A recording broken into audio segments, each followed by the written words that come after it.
pegou com uma graça, toda cheia de bolota, só no sétimo ano. Ai,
bom dia, gente.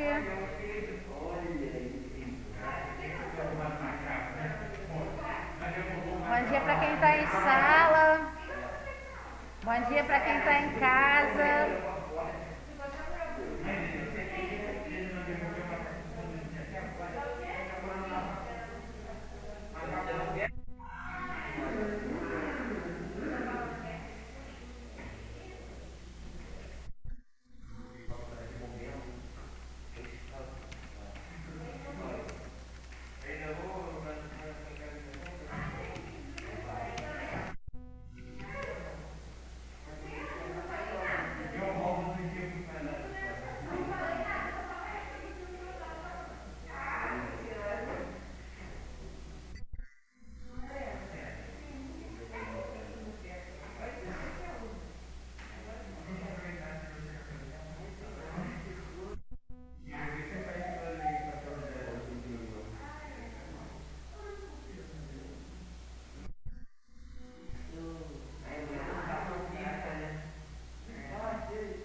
Vamos lá, gente. Vamos trabalhar. Bom dia. Como é que foi o final de semana?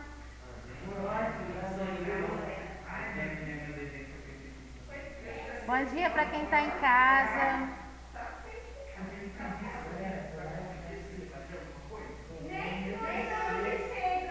Olha, o meu final de semana foi meio breve. Até por isso, eu ainda não coloquei o conteúdo de vocês, vou colocar hoje, tá? Sem falta. Mas falando sobre teste, né? Prova. Falando sobre teste, nada diferente daquilo que a gente já costuma fazer desde o ano passado. Um pouquinho mais de coisas para serem lidas e respondidas, né? Apesar que aqui no 8º ano não tem tido grandes problemas. Só algumas situações que é sempre bom a gente reafirmar. Primeiro, questões assim meio técnicas, tá? Quando vocês começarem a fazer o teste ou a prova, é interessante que vocês observem se vocês estão indo até o final. Não adianta marcar a resposta 10 e não enviar a resposta. Porque se você não envia, né? Porque tem gente tipo, marquei a 10, marcou e finaliza, né? Marcou e envia. Senão, fica em andamento, né? E fica lá a prova em aberto e em andamento. A gente até consegue ver, às vezes, pelo número de acertos, erros e acertos, que o aluno concluiu a prova. Mas, em alguns momentos, fica em aberto. Então, prestem atenção nisso, tá? Se organizem para vocês terem um tempo de você começar e concluir o teu teste, né? Então, se você faz o teste no celular, bota o celular para carregar se a bateria estiver meio baixa, bota primeiro para carregar. Se a bateria do computador estiver meio baixa, bota primeiro o computador para carregar, né? Quem usa notebook para não fechar a tela lá no meio do caminho. Lá em casa, a internet lá em casa, de manhã cedo ela é muito boa, e à tarde lá para depois das 4 e pouquinho, ela entre 2 e 4, porque eu não sei, ela dá uma caída. Então, é um horário que não é muito bom. Se eu tivesse que fazer prova, eu faria entre 2 e 4, no momento que eu não faria. Vocês devem perceber isso na casa de vocês também, né? E se preparem psicologicamente para fazer o teste, a prova, a avaliação, né? Vou chamar de avaliação. Não só a minha, mas de qualquer outro professor, tá? Matemática. Precisa fazer cálculo, pega papel, pega caneta, pega lápis, borracha, tudo que vocês forem precisar, né? Química, física vocês não têm ainda, mas sei lá, biologia, tem que fazer um rascunho às vezes para pensar algum esquema, tá? Pega exatamente tudo que vocês vão precisar, né? Que é para ter uma metodologia. A avaliação online, ela é uma avaliação que tem a mesma importância de uma avaliação presencial, por exemplo, né? E uma brincadeira que eu sempre faço, não é jogo, então não ganha bônus, vida extra, se fizer em menos tempo. Porque, sinceramente, né? Vocês sabem que a gente, quem chegou na escola esse ano talvez não saiba, mas quem já está desde o ano passado sabe que a gente tem como ver o tempo que o aluno fez a prova. Aí eu vejo lá, o aluno entrou meio-dia e 52 e terminou meio-dia e 54. Gente, não deu, não leu, jogou realmente, e jogou mal, né? Porque 2 minutos não dá. Então, se concentra, vai direitinho, com gosto, sabe? Estuda, né? No meu caso, por exemplo, que os textos estão na plataforma, e aí no online, às vezes acaba rendendo um pouco mais, mas no presencial a gente conversa, a gente interage, né? Vocês estão participando muito mais no presencial. Oi? Ó o passarinho. Hoje o passarinho tá... Gente, falando nisso, quinta-feira eu amo tucanos, né? Eu sou apaixonada por tucanos. Aí, quinta-feira eu trabalho lá na outra escola e atrás da escola tem tipo um bosquezinho, né? E aí fica na taquara. Tem tipo um bosquezinho. E já tinham me dito que tinha um casal de tucanos ali, que de vez em quando eles ficam indo na janela. Eu nunca tinha visto. Na quinta-feira, eles estavam animadíssimos. Eles voavam para cá, voavam para lá, e voltavam. De repente o tucano para na frente da janela. E eu como, né? Igual uma boboca. Ai, o tucano. Tia, ele para aqui, bica, bate na janela. Ele bica. Aí eu peguei meu celular e falei para um aluno: Carlos, vai lá, tira foto pra mim. Aí ele foi, tirou foto. Gente, o tucano na janela, assim. E eu lembrei até de vocês. Eu disse, não preciso nem... Olha que passarão, né? Um tucano lindíssimo, de bico amarelo, lindo, lindo, lindo.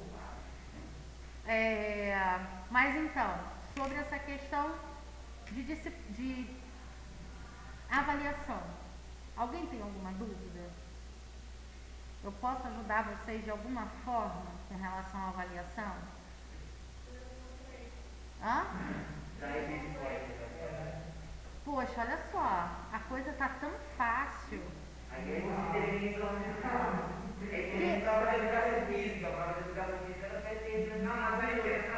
aí pensa, se a gente quiser concluir, ela vai fazer uma prova mais difícil pra gente, porque aí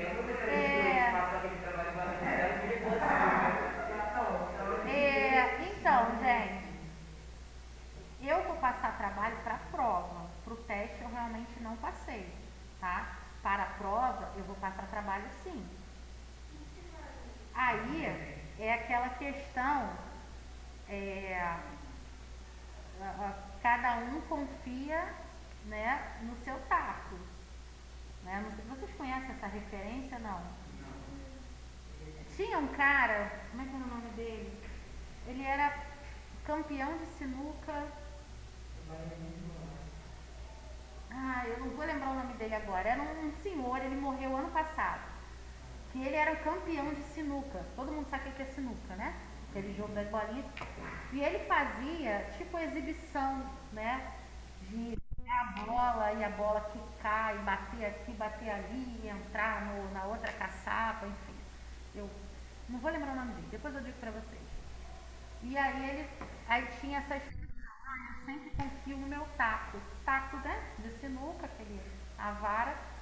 E então assim, cada um tem que confiar no seu taco. Se não tem firmeza suficiente, está achando que vai errar lá o direcionamento lá de como vai bater na bolinha para fazer o ponto, é melhor fazer o trabalho. Agora, né, quem tá assim, não vou conseguir e tal, né? Oi? Não, quem confia.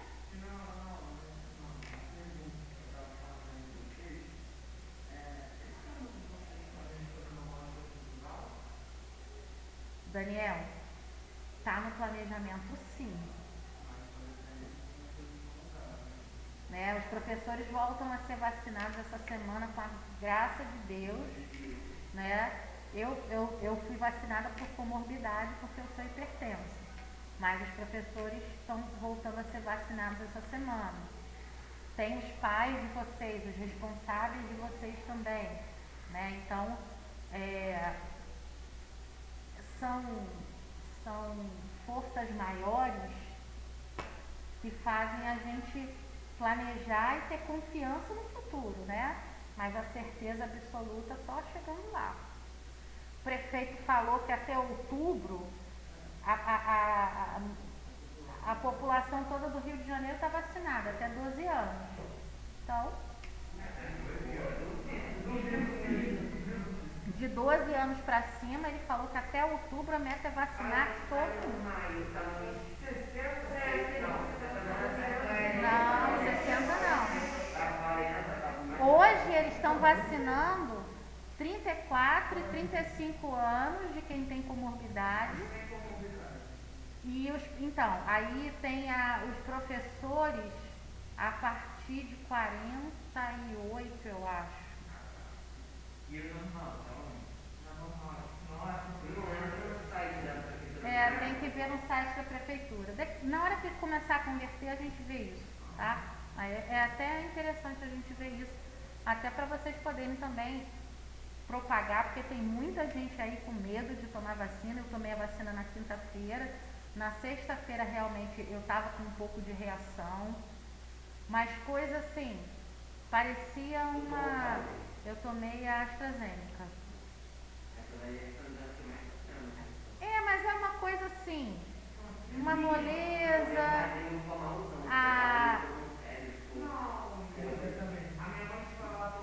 mas tem que tomar remédio, né? Eu cheguei em casa, tomei uma dipirona, muita hidratação, deitei Quando eu acordei, eu já estava bem.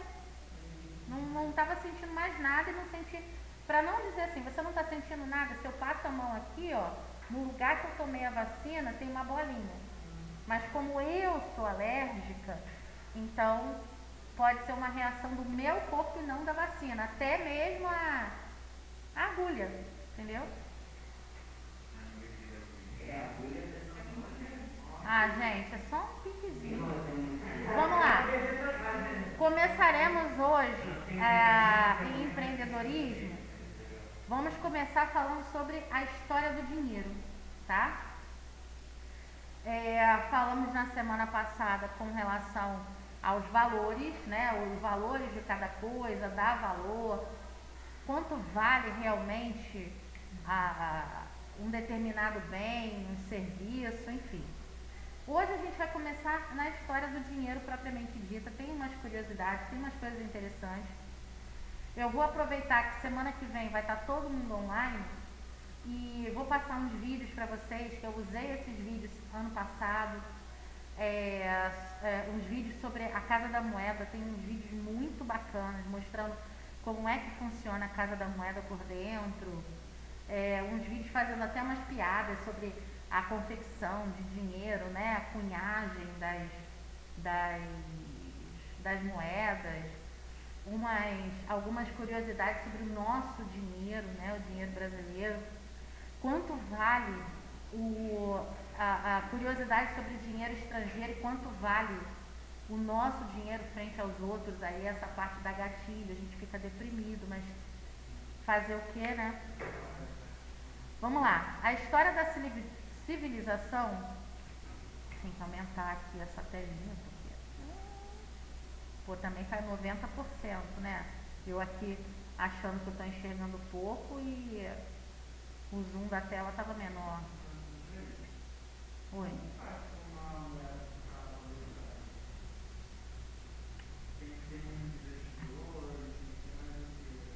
Então, a valorização da moeda, ela depende de uma série de fatores, tá?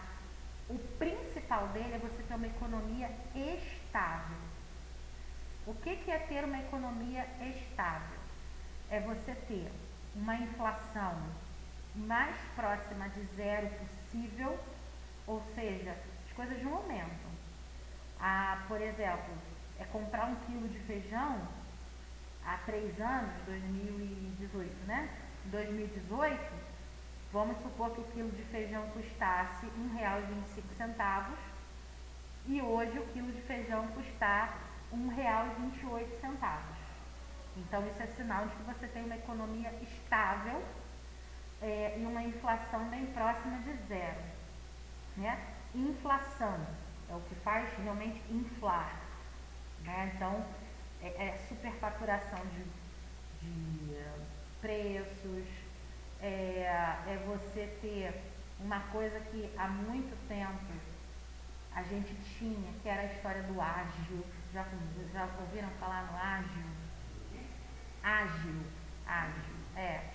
Era como se fosse uma supervalorização que você pagava para poder ter aquele produto. Então eles cobravam, e ágil é contra a lei, tá? Uma outra questão também é a questão dos juros. Você não ter juros muito altos, e aqui no Brasil é um dos países que você mais tem juros de cartão de crédito, juros de financiamento, de casa própria, de carro, né? Se vocês tiverem curiosidade um dia, simula, entra no site da Caixa Econômica Federal e faz uma simulação como se vocês fossem comprar uma casa própria. Aí você vai ver lá o financiamento. Eu vou financiar, por exemplo, 100 mil para comprar uma casa. No final das contas, em quanto? Eu vou financiar em 360 meses, que é o prazo máximo que você tem para poder pagar. Então, você tem 100 mil dividido por 360, né, em meses. Só que aí você tem juros em cima disso. No final das contas, dependendo da taxa de juros, você está pagando 3 casas, 2 casas, né? Então, por isso que a taxa de juros é muito importante. Então, para você fortalecer uma moeda, e aí a gente tem lá atrás, com o Fernando Henrique Cardoso, né?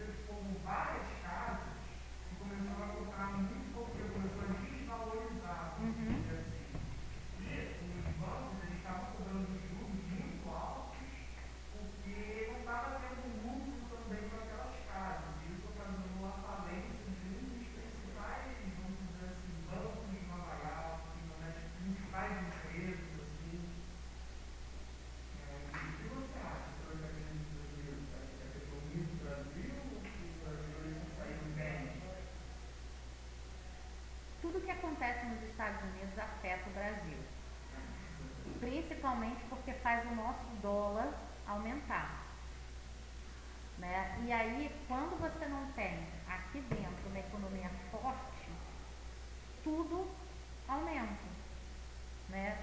Então, por exemplo, para a gente exportar, o valor do dólar é sempre menor. Para você importar, o valor do dólar é sempre maior. Então, assim, a gente vende petróleo e vamos supor, para vender em dólar, R$ 2 e alguma coisa lá naquela época. Para comprar, R$ 4 e pouco. Só que você vende o petróleo e compra gasolina. Você vende petróleo e compra aditivo. Né? Então,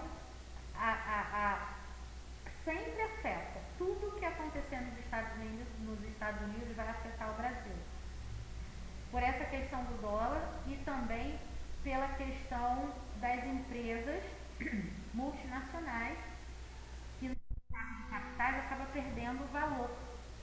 Né? Então a bolsa, a Bovespa cai, a gente vai falar sobre a Bovespa nas nossas aulas também. A Bovespa cai, a circulação de dinheiro no Brasil diminui e o dólar vai lá em cima. Entendeu? Exatamente. Exatamente. Se você tem pouco dinheiro, o dólar valoriza muito. Se tiver pouca circulação, o dólar não precisa valorizar. Isso. Então, quando pessoas chegam e dizem assim: ah, tá faltando dinheiro no país? Não tem nada não, vou mandar a Casa da Moeda produzir mais. Isso vai aumentar a inflação. E aí a pessoa vai pra mídia falar um negócio desse como se ela tivesse certíssima. Né? Então, complicado. Mas vamos para a origem do dinheiro. Cadê aqui a minha... Perdi o...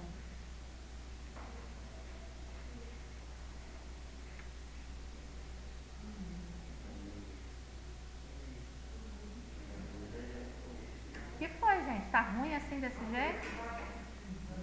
Ah, tá, Mas não vamos dormir não, vamos lá.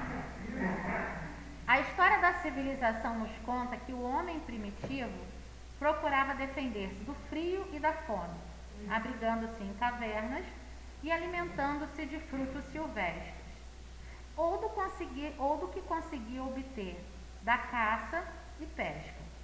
Ao longo dos séculos, com o desenvolvimento da inteligência, passou a espécie humana a sentir necessidade de maior conforto e reparar no seu semelhante. Eu acho que hoje eu não trouxe mesmo óculos. Foi em casa.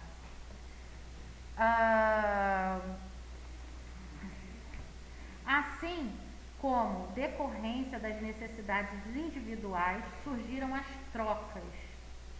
Esse sistema de troca direta, que durou por vários séculos e continua acontecendo, deu origem ao surgimento de vocábulos como salário, o pagamento feito através de certas quantidades de sal, pecúnia, do latim pecus, que significa rebanho ou gado, ou peculium, relativo ao gado miúdo, como ovelhas e cabritos.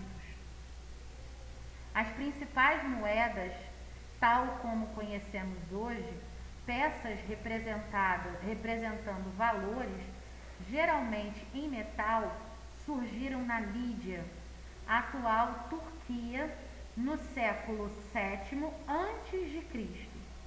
As características que se desejavam ressaltar eram transportadas para as peças através de pancadas de um objeto pesado, como um martelo, em primitivos cunhos.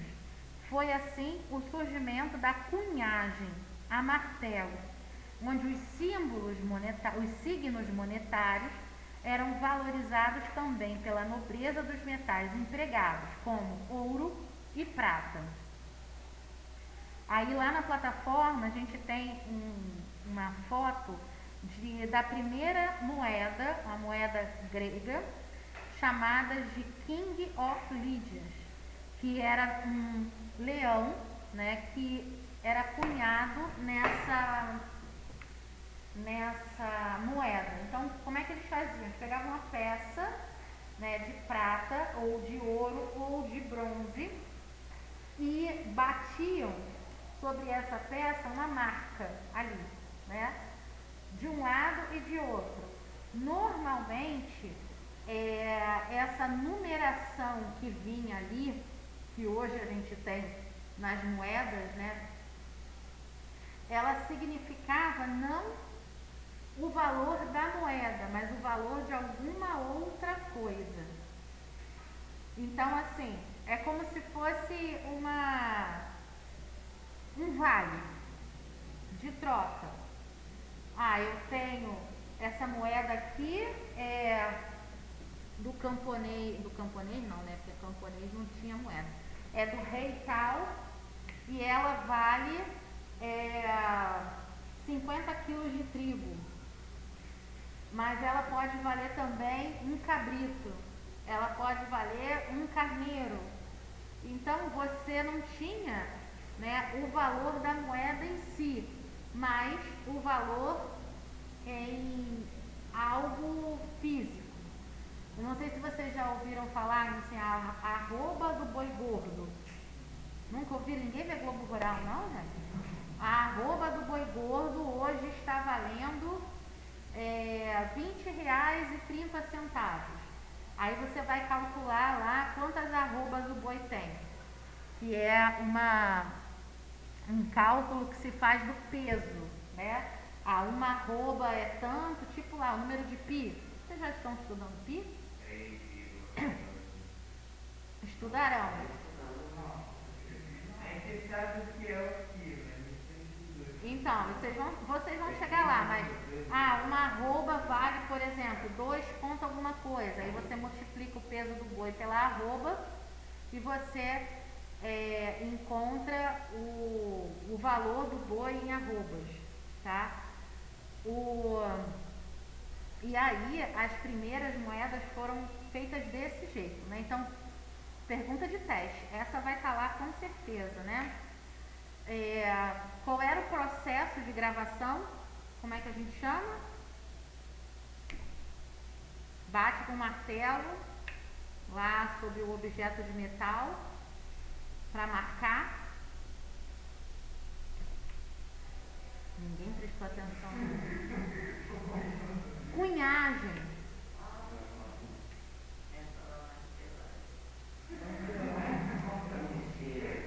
Olha, leiam o texto, hein? Por favor. Cunhagem, tá? É só lembrar do cunhado. Cunhado, cunhagem. As caras de vocês são as melhores. Vamos lá. Embora 55, né? Eu sempre faço essa pergunta. Embora a evolução dos tempos tenha levado à substituição do ouro e da prata por metais menos raros, ou suas ligas, preservou-se com o passar dos anos a associação dos tributos de beleza e expressão cultural do valor monetário das moedas, que quase sempre, na atualidade, apresentam figuras representativas da história, da cultura, das riquezas e do poder das sociedades. A necessidade de guardar moedas em segurança deu surgimento aos bancos. Os negociantes de ouro e prata, por terem cofres e guardas a seu serviço, passaram a aceitar a responsabilidade de cuidar do dinheiro de seus clientes e dar recibos escritos das quantidades guardadas. Esses recibos, então conhecidos como goldsmith, passaram com o tempo a servir como meio de pagamento dos seus possuidores. Então eu pegava 200 moedas de ouro, levava para esse lugar que ainda não tinha o nome de banco, era uma espécie de um cofre. A pessoa lá me dava uma ordem de confiança de que estava recebendo 200 moedas para guardar. Ok. Aí eu precisava pagar ao Felipe 30 moedas. Aí eu escrevia lá num papel. Eu confio ao Felipe 30 moedas, não sei o que, autorizo pegar. Aí Felipe ia lá nesse lugar, o cara contava 30 moedas das minhas, entregava para o Felipe e dizia, olha, agora você só tem aqui 170. E me dava, né, o extrato, que a gente hoje chama de extrato, de 170 moedas. Então isso passou a ser, Maria, isso, vamos sentar direito, gente, postura é fundamental para manter o corpo acordado. Isso fazia com que as primeiras movimentações bancárias acontecessem. Agora, interessante é por que o nome banco, né? Ai, Jesus. Vai fazer muito barulho. Eu não posso esquecer o repelente mesmo. Esses recibos, então conhecidos, né, passaram com o tempo, por servirem, aqui, por serem mais seguros de portar que o dinheiro vivo. Assim surgiram as primeiras cédulas de papel moeda. Por isso que chama papel moeda, porque era uma representação da moeda. Então o primeiro dinheiro era em moeda, né? Só depois o papel moeda acabou sendo mais, digamos assim, importante e valorizado, as notas, do que as moedas em si, ou cédulas de banco. Ao mesmo tempo em que a guarda dos valores em espécie dava origem às instituições bancárias. Os primeiros bancos reconhecidos oficialmente surgiram respectivamente na Suécia, na Inglaterra e na França. Na Suécia, ele surgiu em 1656. Eu gosto muito de fazer essa ponderação, né? Brasil descoberto em 1500. Muito mal tinham engenhos no Brasil em 1656. Mas na Suécia já tinha banco. Inglaterra 1694 e na França 1700. E no Brasil o primeiro banco ele só vai surgir em 1808 com a vinda da família real portuguesa para o Brasil, quando Dom João funda o Banco do Brasil. A palavra bem veio da latina banco, peça de madeira que os comerciantes de valores oriundos da Itália e estabelecidos em Londres usavam para operar os seus negócios no mercado público londrino. Então, cara, Professora, oi? professora, sua câmera desligou. Sério? Deixa eu ver aqui o que aconteceu.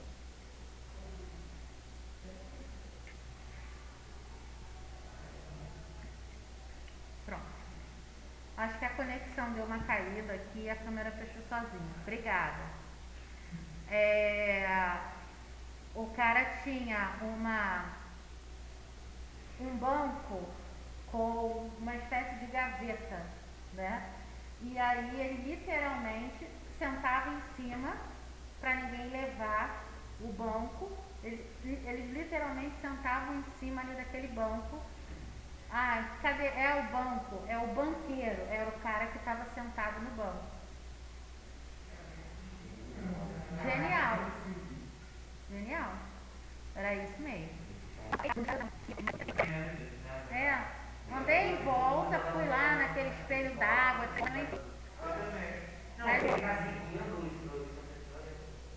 No Centro Cultural Banco do Brasil tem uma exposição permanente lá das moedas brasileiras, moedas e notas, é muito interessante.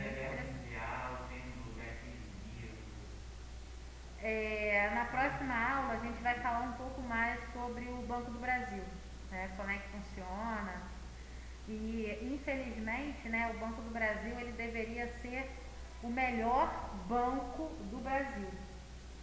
Ele deveria ser assim um banco de referência, né? Pois é. E aí a gente tem bancos que são estrangeiros que mandam no país, né? É uma também porque que a nossa moeda não fortalece. Enfim, quem tem aí aptidão para estudar economia, para estudar a área de finanças, administrativa, é um campo bastante interessante. Bastante interessante. Eu entendo muito pouco de economia.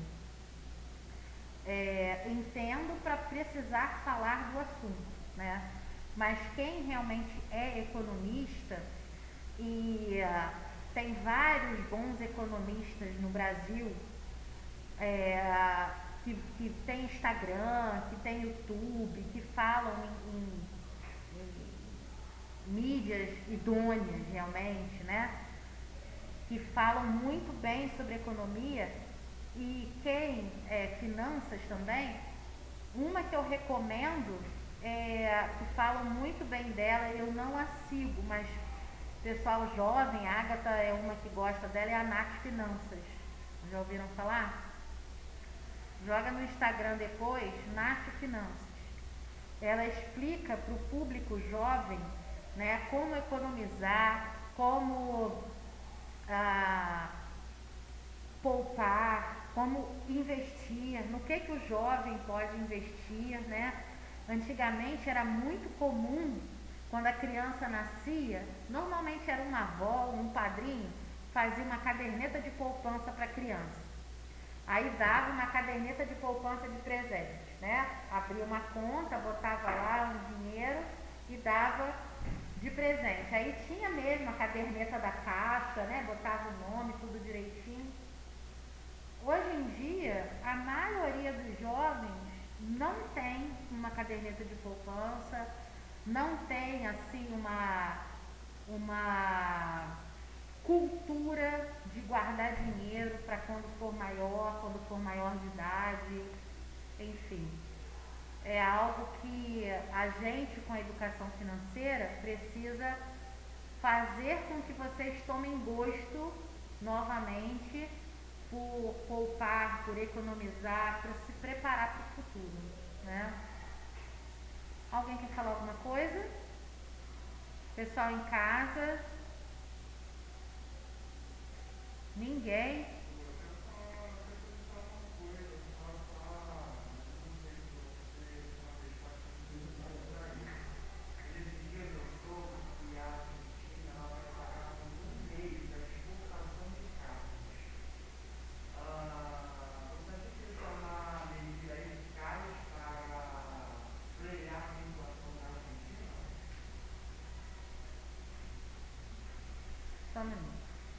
Pessoal em casa, beijo pra vocês. Até a próxima semana. Tchauzinho. Tchau. Tchau. Tchau, Henrique.